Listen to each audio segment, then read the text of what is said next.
Bonjour la France sur Europe 1. Vous êtes là, docteur Gérald Kierzek. Bonjour à tous. Bonjour, on va parler de la démence sénile. Elle touche parfois malheureusement les personnes âgées et altère leur comportement. Mais une étude récente montre que l'activité physique soutenue entre 40 et 50 ans pourrait nous protéger de ces troubles. C'est un article du Figaro qui l'explique assez bien ce matin. Racontez-nous les détails de cette étude, docteur. C'est une étude qui est assez intéressante parce qu'on savait que l'activité physique c'était bon pour plein de choses. C'était bon pour protéger contre le diabète, contre les maladies cardiovasculaires. Et là, il y a un exceptionnel de 44 ans. Alors chez les femmes, mais bon, on peut imaginer aisément que chez les hommes, ça serait à peu près la même chose.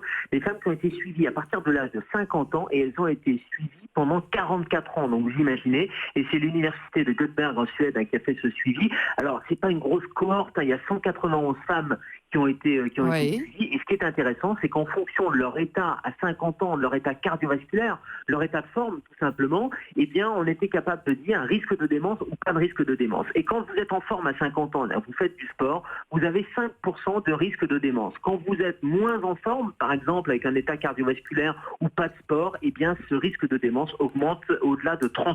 Ah oui, donc on voit bien que l'activité physique protégerait l'activité physique entre 40 et 50 ans. Je vous rappelle que cette étude a été menée sur 44 ans. C'est une étude extrêmement sérieuse. Expliquez-nous, docteur, comment est-ce qu'on peut repérer les premiers signes de démence sénile ?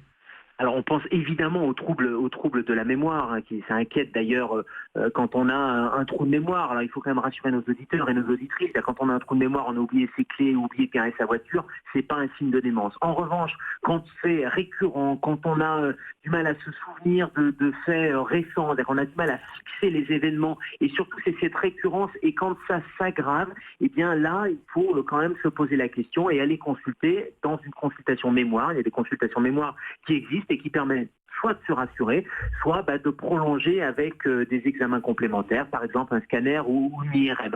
En tout cas, troubles de mémoire, ça doit être quelque chose qui doit Mais alerter. des troubles de mémoire à partir de quel âge ?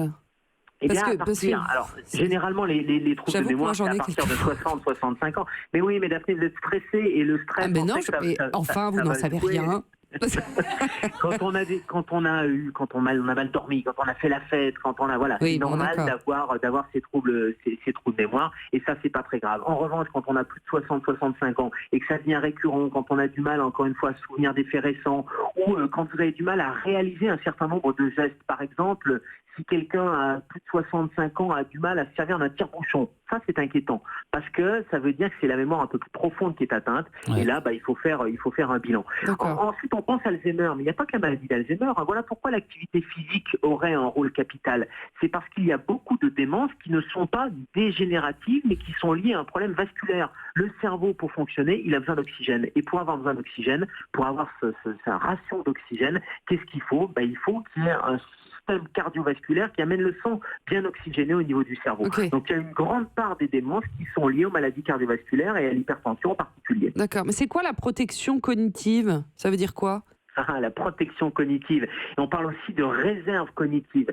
Ça veut dire que pour protéger ces fonctions cognitives, ces fonctions supérieures, ces fonctions comme ça de communication, pour les protéger, il faut bien les oxygéner. Donc le fait de protéger ces vaisseaux, de lutter contre l'hypertension artérielle, de lutter contre le diabète, ça permet de protéger ces fonctions cognitives. Et puis le terme de réserve cognitive est intéressant. Plus on a fait fonctionner ces neurones, plus on a des circuits neuronaux qui sont bien connectés, plus on va avoir une quantité d'informations en début de vieillesse, j'allais dire, qui va nous protéger. Donc ça va permettre après d'en perdre un petit peu, mais il en restera toujours. Et donc ça veut dire aussi apprendre des poèmes par cœur, lire énormément. Faire travailler sa mémoire ? Oui, tout simplement, non ?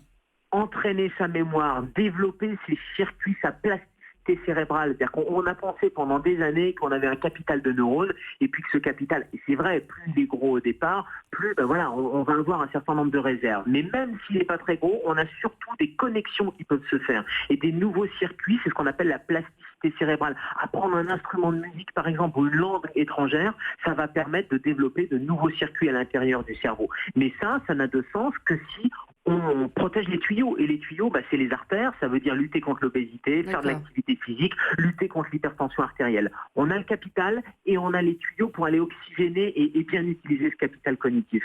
Bien, merci beaucoup, docteur Gérald Kierzek. On se met au sport. Merci.